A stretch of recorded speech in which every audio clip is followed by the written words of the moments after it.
Hello, everyone, and welcome. I am Nikki Lee, Adventure Travel Agent with Wild Voyager Destinations, and I wanted to talk about something a little fun. Um, so, when you are on a trip, I would suggest getting a tripod and a Bluetooth remote. Now, if you're solo travel, this works wonders. I have taken my tripod, the tripod I'm using for this phone right now, on some of my travels, and I've used them to take incredible shots. And what makes it even better, the Bluetooth remote makes it where you're not constantly running back and forth between the camera trying to set the self timer. Um, yeah, the remote, and of course it has a range, and depending on how much you spend on that, I would invest in a better remote. It may cost a little more, but I would invest in a good one because I do have two of them. One of them I bought from Walmart, and it was one of the cheapest brands. And Jesus Christ, you can only take like 2, 3 steps from the tripod. And it's like, well, what's the point of this? But it's not high end, it's not a little more fancy to use, so doesn't matter, right? So I have another one. It has two buttons on them, one used for iOS, Apple phones, and then Android, or Samsung, I guess. And so when I use this one, I could be like really far away, actually. Well, not that far, you can't be like 60 feet away, but I can get such great wide angle shots, without having to try to run 10 seconds from the phone to wherever I am. I can stay in place and I can, be ready. And the great thing is it works with the self timer as well. If you set up the self timer, you hit the button, it activates the countdown, and still, so the remote does everything.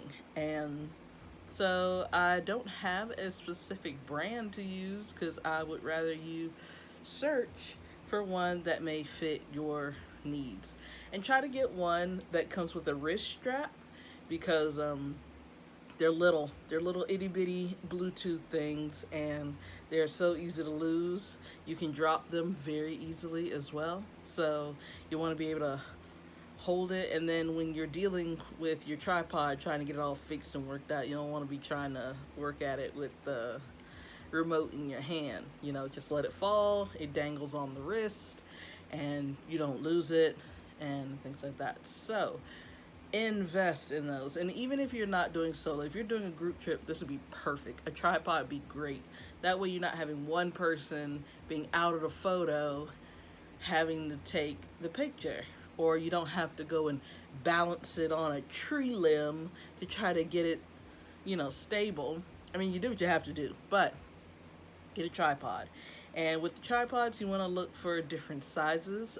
Try to measure how tall you want the tripod to be.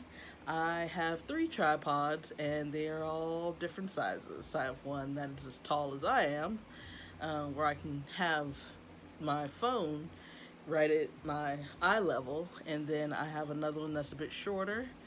Kind of like stops here at the chest, which means I would have to back up and use wide angle in order to get the full body.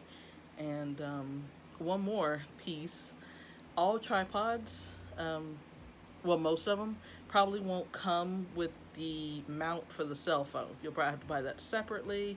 They're fairly cheap pieces, but like I said, you get what you pay for. So try to get one that's decent, because with that cheap little Bluetooth um, remote I got, it came with the cell phone piece, and I tore that up first time I got it. I was trying to stretch out, it comes with a stretcher, that way it'll tighten around the cell phone.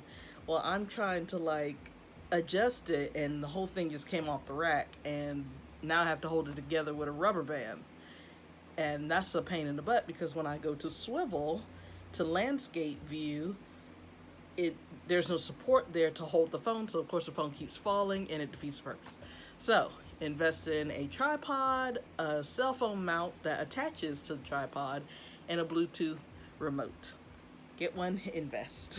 And I will see you guys later. Happy day, travelers.